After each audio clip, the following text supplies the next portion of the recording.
that can stop me inside this octagon, and only politics can slow me. I don't have much left to say other than you have seen nothing yet.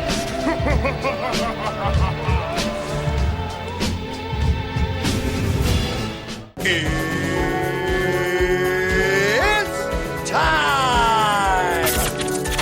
You're listening to the Cage Nation TV Prizefight Podcast. Coming to you from the Coastal Cameron Studios in Willington, North Carolina. Are you ready? Here's your host, the big fella, Albert Cameron. Let's get it on! Thank you for joining us for the Prizefight Podcast. I'm your host, the big fella, Mr. Albert Cameron, and it is a pleasure, nay, a joy, nay, an honor to keep bringing you guys content week in and week out. I hope you guys had an excellent holiday weekend last weekend. We know we did. It is an honor to keep bringing you guys content and information. We've been doing it since 2013, so accept no substitution, my friends. Cage Nation TV is where it started. When Chris Dempsey was ruling the Pittsburgh middleweight light heavyweight scene on his way to the UFC, we were there. When Dominic Mazzata switch-kicked Jeremiah Yeager in the kick heard around the Berg, we were there. When Rob Hanna and Mike Wilkins was battling for the vacant Gladiators of the Cage lightweight championship, we were there. And when Cody Garbrandt was making his way to the UFC out of Pittsburgh, we were there. Accept no substitution, my friends. This week on the Prizefight Podcast, Bellator could be igniting a free agent arms race. We're going to be giving you our thoughts and feelings on that one. The World Series of Fighting has folded, and a new company stands waiting in the wings. We're going to talk about how we feel about all that. Before we get into that, I want to publicly thank Coach Andre out of Port City Boxing for hosting the boxing tournament at the Wilmington Convention Center in Wilmington, North Carolina. I had a wonderful time, great action, and if you guys weren't there, you really did miss out. I will tell you that it was easily one of the best promoted, organized events I've ever been to. The action was so well put together. The fights happened so smoothly that I was having a hard time finding myself the ability to go to the men's room. That's how great it was. I didn't want to leave my seat. Those boxers really came to compete. In fact, if you're an amateur boxer out of any part of the country, doesn't have to be North Carolina, fighters from all the way from Canada, Wyoming, Pennsylvania, New York, Delaware, all came to Wilmington. If you are an amateur boxer and you want to get involved with this, or if you're a coach and you want your boxers to get some exposure and maybe even do some networking, be thinking about coming to the Azalea Festival next year in Wilmington, North Carolina. And we also want to send our love and support to Dominic Mazzata in his Bellator debut. I will tell you, Dom, that maybe it didn't happen the way you wanted it to. But seeing most, if not all, of Dominic Mazzata's fights, I can tell you that these sort of things are the things the man bounces back from and becomes a stronger human being by nature, down to his core on a molecular level. I have no doubt that Dominic Mazzata will be taking control of the bantamweight division, featherweight, possibly in Bellator. We definitely want to wish Ethan the Wolverine Goss and Charlie the Madman Gathers good luck, as they were competing in Indiana today. Yesterday. They were competing yesterday in Indiana. Competing Charlie for the first time in a long time. Hoping the Madman did incredibly well. We got Bellator on the way, World Series of Fighting. It's a big show. Don't go nowhere. It's the Prizefight Podcast. Cage Nation TV would like to take a second and formally thank all of the businesses that have taken the time to sponsor a mixed martial artist or a boxer as they have trained to attain greatness. In the world of business, it can be looked at as an advertising expense to get your name out there. But did you know that your sponsorship dollars is actually keeping the American dream alive? Your help and support is actually changing the lives of aspiring athletes. Working hard and reaching for the brass ring is truly the great American story. We encourage all of our listeners and followers to support businesses that sponsor your favorite fighters. And thank you to those businesses for your continued support and encouragement. Welcome back to the Prizefight Podcast. I'm your host, the big fella, Mr. Albert Cameron. And apparently Bellator, or at least someone in Bellator, has been listening to the Prizefight Podcast over the last year. I say that because some things have been happening with Bellator that I have not had an opportunity to get behind the microphone and say because of time constraints, family obligations, so on and so forth. I really wanted to get behind the mic and say, hey, congratulations to Dominic Mazzata for getting signed by Bellator. Shortly after that news had broke a couple weeks ago, I heard a rumor, some scrumblings, some water cooler talk, that Bellator had been given the green light by Viacom to start signing every free agent they could that had an impact in the regional scene. Really? It took till now to figure that out? I've been saying it on the Prizefight Podcast for months, and it just now took someone at Viacom to be like, hey, well, we're not getting anywhere with the UFC sloppy seconds. And I apologize if you take that as a vulgar term, but it really is what it is. Booking fights with Royce Gracie versus Ken Shamrock 3. A fight that, I mean, what would it prove? If Ken Shamrock had beaten Royce Gracie, would he have been in title contention? Or is Royce Gracie in title contention? No. It is a throwback to yesteryear. It is a throwback to that magical moment where Ken Shamrock, got choked out by a gi, and then the second fight, probably one of the most boring fights in all of mixed martial arts history, and I say that as a huge, lifelong Ken Shamrock fan. In 8th grade, little Albert Cameron was walking around the halls of Shannon Valley Junior Senior High School wearing a Ken Shamrock shirt that I got from Ames Department Store, and I wore that thing with pride. And if I hadn't outgrown that chubby little bastard by a couple sizes, I'd probably still be wearing it today. I can go back and I watch Ken Shamrock fights with pride. I go back to the time whenever Cage Nation TV first started, our 6th episode, and we got to talk to Ken Shamrock. That man will always be one of my favorite fighters, if not the favorite fighter. And as a fan of his, I say that a fight with Royce Gracie, maybe not the best way to go about it. I don't think that a man Ken's age is completely out of competition. I think that Ken should have a fight with a guy like Randy Couture. Randy Couture really aged gracefully in the sport. I think Ken could take a lot from Randy Couture and maybe get into another couple fights without pushing himself too far. That's another story for another time. I wanted to put it out there that I think booking Shamrock versus Gracie 3, maybe not the greatest idea, but I am a huge Ken Shamrock fan, and I probably will always be. Bellator had a fight with Josh Koscheck.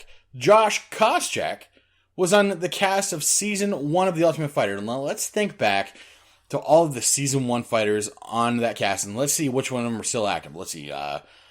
Forrest Griffin, retired. Stephan Bonner, retired. Chris Lieben, retired. Diego Sanchez is still active. We'll give him that. Mike Swick, still active, I think, but I'm pretty sure he's a fight promoter now. There's Josh Koscheck, who I guess is still active. Josh Rafferty, Alex Karalexis, Alex Schonauer. How many of those names are still viable champions of championship caliber right now? All of those guys, including Jason Thacker, I think belong in the UFC Hall of Fame. Now that Don Frye is in the UFC Hall of Fame, I think that so should the cast of The Ultimate Fighter Season 1, because what they did for our sport was precious and invaluable. For Bellator to keep booking UFC stars from yesteryear, why? What are we proving here? I've been saying on the Prizefight Podcast for months and months and months and months and months, 12 of them I think, that Bellator should be taking their resources, a sweet cable deal, a platform of they have fresh fights on every Friday. They should be taking those resources and they should be cultivating their own homegrown talent, guys that they discovered. And for the better part of the year, Bellator wanted nothing to do with it. They thought that they were going to get the magic of the first kiss twice with some of the fighters for yesteryear. It was getting to the point where I was pretty sure that they were going to book a rematch between Tank Abbott and Scott Ferozzo. That's where it was headed.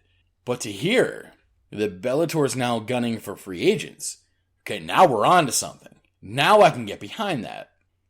Dominic Mazzata fought AJ McKee. Didn't go the way he wanted it to. But still, there was a brand new face, a brand new fire, and a brand new interest on my side of this microphone into the Bellator product, because now they are finding guys that the UFC cannot get a hold of. And here's the big thing that I don't think Bellator realizes they have. Without a deal like the Reebok deal, and I'm not trying to be critical of the UFC, I'm not trying to poke holes in what they've got going forward, I'm not trying to deflate them by any means, but without the Reebok deal, guys who go to Bellator over the UFC have a little bit of money-making opportunity for their sponsors, because their sponsors are now able to go to Bellator fights with them. I'm told that Ed Ruth signed with Bellator for that reason. Ed Ruth and I lived in the same city for a couple years.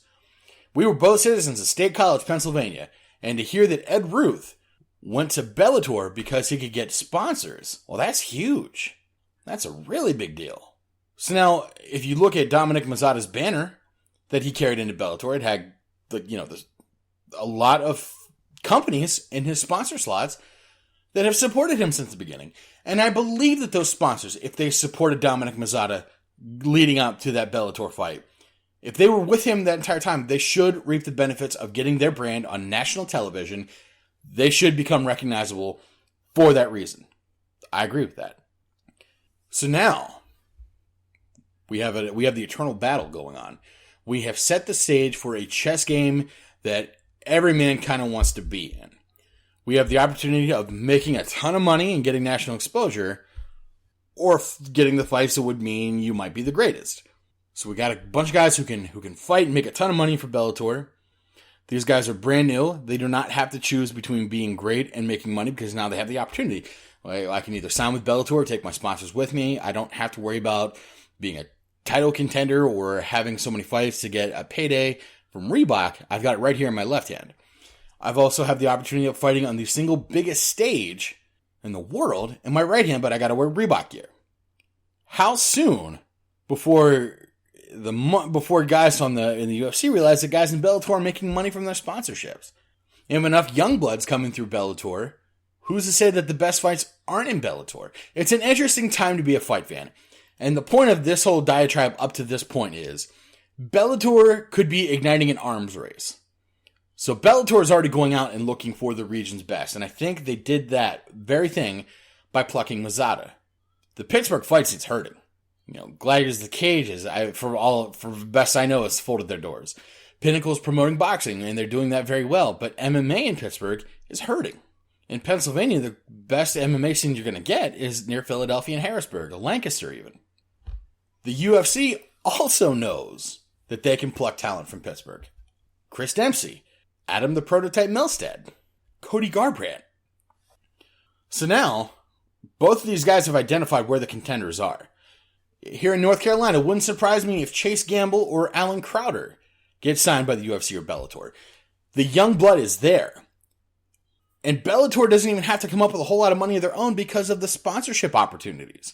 Hey, maybe, you're not going to get the sweet tracksuit from Reebok like you will with the UFC, but your sponsors are going to get national exposure, and that is huge for their bottom line.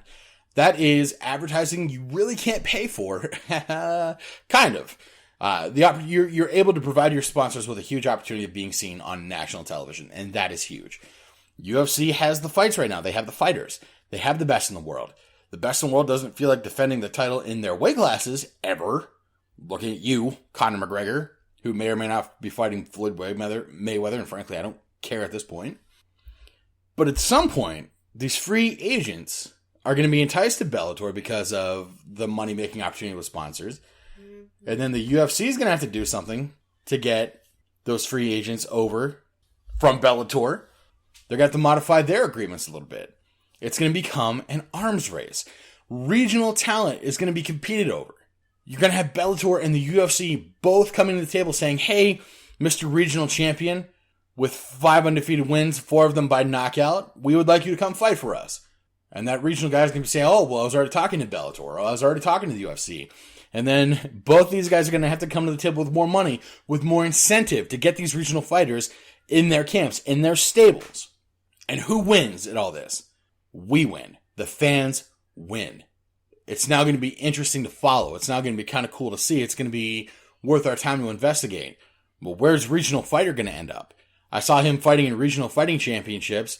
He is the title holder. Bellator and the UFC are both courting him. Where does he land? We don't know. And that's what's exciting about that. That is what's going to get Bellator through the opportunity. Right now, the UFC is going through a little bit of a sea change. Right now, things with WMG, IMG are starting to settle. Lawsuits, you haven't heard a whole lot about them. The Fighters Union, haven't heard a whole lot about it. But we still haven't had enough events with WMG, IMG to be able to tell how they're going to make it in the long run. Now is the perfect opportunity for Bellator to capitalize. Right now is the time where Bellator needs to change something up to gain that advantage over the UFC. Do I see Bellator becoming better than the UFC in the immediate near future? No, I don't. But I think that the Bellator has an opportunity to go above and beyond where they were and fight for more market share. That's going to be huge. I'm going to be looking forward to that. You should be looking forward to that soon. Closing out the Prizefight Podcast today, we're going to be talking about the professional fighting league that is in the ashes, coming up from the ashes of the World Series of Fighting. So World Series of Fighting has folded. It is done. It has ceased operations. All of its assets, everything that would come along with the promotion has folded into the Professional Fighting League. Well, World Series of Fighting has been in trouble for months. We've been talking about it here on the Prizefight Podcast. We've been talking about how there's some stuff going down, that athletic commissions are confused. Who's the official matchmaker? Is that matchmaker involved with booking fights for fighters in their roster, giving them preferential fights over guys who aren't on the management roster? We've been talking about how Ray Safo has had to publicly identify himself as president to these athletic commissions. Things that are just wild and crazy. Things that really spell trouble for a business. Well, World Series of Fighting has now folded. They are done. They have promoted their last event, or they have a couple of fights. It's weird. It's either they have a couple of fights that are still going to happen, or they're done. Their TV deal was not renewed, which spells trouble in a big way. If you're a professional wrestling fan, you know that TNA Impact Wrestling has gone through the same stuff, and it did not end well. So, in the ashes of the World Series of Fighting arises the phoenix known as the Professional Fighting League. Now, what does that mean for anybody? Well, one, the World Series of Fighting had a great TV deal. They had a great deal with NBC Sports, and it was regular fights you could see on decently basic cable, and now that's gone. And what that does is it takes an avenue, an opportunity, a channel, an outlet for fights where guys in our region could be seen. Brett Showtime Schoenfeld fought for World Series of Fighting. Jeff Smith, who fought out of Blackman MMA in Harrisburg, who fought at Complete Devastation, fought on World Series of Fighting. Did Daryl Horcher? Maybe. I'll have to get back to you on that one. But World Series of Fighting was a decent promotion. They had good distribution. They had good reach. Their World Series of Fighting Global Championships. They had some good stuff going on, and now that's gone. So now we need to ask ourselves, how does this impact us as fans? Well, anytime a fight promotion closes, it impacts us whether you like to or not. When a fight promotion closes and there's an initial saturation of free agent talent, and if you were listening to us talk about Bellator, that could be a good thing, it could be a bad thing. Ultimately, fighters could be out of work, and that's never good. What it also does is, there's a gravity of every fight promotion has this gravity. The attraction that directly correlates with the market share they have. So we all have $20 in our wallet, and we're going to spend it on MMA. Are we going to spend it on UFC? Are we going to spend it on Bellator? Are we going to spend it on World Series of Fighting? Now one of those options are gone. So now that $20 frees up to either go with UFC or Bellator. With that being said, am I confident that the Professional Fighting League is going to be able to take back that market share? In any exchange of energy, sometimes a little energy is lost. World Series of Fighting's gone, and they had a decent product. They did good stuff, and despite the troubles they had. It was still an outlet for fights to be fought and people to be seen, and that was good. Now that's gone, and a brand new brand is in their wake. I don't think they're going to be able to pull back everything that the World Series of Fighting has lost, but I'm not entirely confident in what the World Series of Fighting has lost. In the last couple months, have people kind of walked away from World Series of Fighting on their own. In the Professional Fighting League, Ray Safo is still president of fighter operations, which if you have a captain who sunk a ship already, do you really want him captaining another ship? Well, that's up to you and your Navy, isn't it? Having seen as much as I have about MMA, a couple questions come to mind. Number one, what do we identify as a league? A league is a quantified time period in which action happens, which competition is allowed to be had. We think about the mainstream examples of leagues. The National Football League. The National Football League runs from the fall to the winter. That's when games are played. That's when champions are decided. That's when playoffs happen. We think of Major League Baseball. It's the same thing. They have their spring training. They have the active season. Then the playoff season. According to the Professional Fighters League, that's how it's going to operate. Fighters are going to receive a paycheck, a regular paycheck, and they're going to have at least 3 fights a year. And if you're asking yourself, why does that sound familiar? Well, it should. because the International Fight League has already tried it. Kurt Otto and Gareb Shamus, the CEO and president of Wizard Entertainment. As a comic book fan myself, I loved Wizard Magazine, and all the issues from the 90s were absolutely fantastic. Kurt Otto was a real estate developer, and they came together and said, you know what? We love MMA so much that we're going to create a league. We're going to create a league where guys are going to get paid, guys are going to have regular fights, and it's going to be great. Did not work. There's a whole host of reasons why. I mean, we could sit here and talk for hours why the IFL didn't work, but it did not work. And if you want further example of the leagues don't work, because again, we're identifying a league as a quantified period of time for regular action and then a playoff period, which is what the Professional Fighting League has said they're going to do. There's going to be a regular period of action. There's going to be a playoff season. Bellator didn't call themselves a league, but that's what they did. So we think about the first couple years of Bellator being in operation. Bellator had seasons, and Bellator had seasonal tournaments to crown champions. They had a lightweight season, they had a featherweight season, they had a heavyweight season. Bellator had seasons. So think about what I've just described. There is a season, a quantified time period to which action happened, and at the end of that quantified time period, a champion was crowned. That is a league system. And Bellator walked away from that. Bellator said, okay, we're done. We're moving away from tournaments. And at first, I was kind of steamed about it. But when I'm sitting here thinking about it, I'm looking at the Professional Fighting League, and I'm looking back to the IFL. Bellator made the right decision. Whether that was Bjorn Rebney's call or Viacom's call, someone saw the signs on the wall, and they made the correct decision. Hindsight is always 20/20, and I am by no means an expert in business. I've identified the trends and patterns, and I can kind of give you an idea what's going on from there, but it is what it is.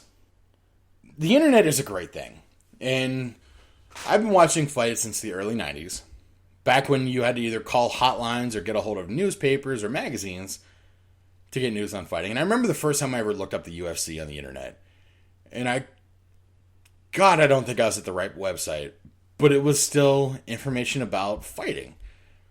And it was kind of cool. I was able to follow things to a certain degree without having to watch it on pay-per-view. And that was good. That was what the internet was made for. A free exchange of information could be had. We could find out information. And it was real time. But in the day and age of Facebook and Twitter and Instagram and websites and streaming channels, YouTube, we are inundated. We are saturated with so much information that the process in and of itself of getting your information heard is now a lot more challenging than it was. Back in the day, even 10 years ago, any idiot could have a blog about anything and he'd have an audience by default. I can tell you personally that is not the case these days. I'm constantly thinking of new and inventive ways to reach you guys, to get more of you guys to reach. I am thinking about that. That is an active thought in my head a lot. So without a TV deal, how's the Professional Fighting League going to get their information heard?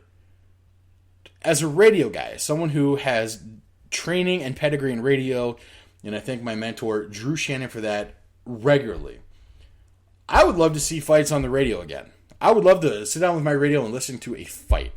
I think that'd be great, but I don't think it's going to help a Professional Fighting League with that small preference, with the minutia of what does Albert Cameron want to see. That doesn't do him any good. So without a TV deal, and I don't know if pay-per-view is going to be in their future, how did they get seen? Well, that's not up to me to find out. But hopefully someone in the Professional Fighting League does figure it out. From the bottom of my heart, I hope the Professional Fighting League does well. And I say that because I want as much mixed martial arts on the television as possible. I want as many people stumbling across a great fight that makes them a fan of the sport forever. I want that for everybody.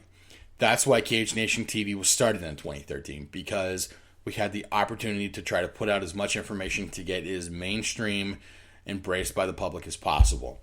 For a school project, I started a petition to the state of Pennsylvania saying, hey, you should allow mixed martial arts to happen. It was going to happen, and I really don't believe that my petition did anything. But I like to think that in my own small way, I did something to help the people of Pennsylvania maybe get awareness Maybe think about calling the athletic commission themselves and saying, hey, this is something we really want. We believe that competition can be safe and fair. I'm just one guy with a microphone and a website. I enjoy fights. I enjoy telling people about fights. I enjoy talking to anyone who will listen, who will exchange that energy back with me about people fighting. That's what I am passionate about. And as soon as I figure out how to do that as an employment opportunity, I'm going to do it a lot more. That day is coming. I want the Professional Fighting League to do well, and I want them to figure out these stumbling blocks that are incredibly obvious to me, because I want as much MMA as people will consume. I want MMA to be the greatest sport ever. I want it bigger than the NFL. I want it bigger than the MLB, bigger than whatever else is out there. That's why I do what I do week in and week out. I hope they prove me wrong. I'm not big on the league concept, but what I am big on is I'm big on people creating more fights, more action for people to consume. And that's where I'm going to leave that. Next week on the Prizefight Podcast, well, I have no idea, but we're going to be talking about fights coming up in the area. Next Level Fight Club. Yeah, May 13th, Raleigh, North Carolina. The biggest main event I've seen in a long time happened between Chase Gamble and Alan Crowder. Without a doubt, Next Level Fight Club has got something bigger and badder on the way. Chase Gamble will be in competition. Alan Crowder will be defending the Next Level Fight Club Heavyweight Championship. You don't want to miss that. We're going to have information on how to get your tickets. Be in Raleigh on May 13th. Boys and girls, you will thank me. And until next time, fights, Cameron, action. Thank you for tuning in to the Cage Nation Prizefight Podcast. All rights reserved. 2016 to 2017 Planet Aries Sports. The Prizefight Podcast is part of the Cage Nation Broadcast Network. For more information, visit www.cagenationtv.com.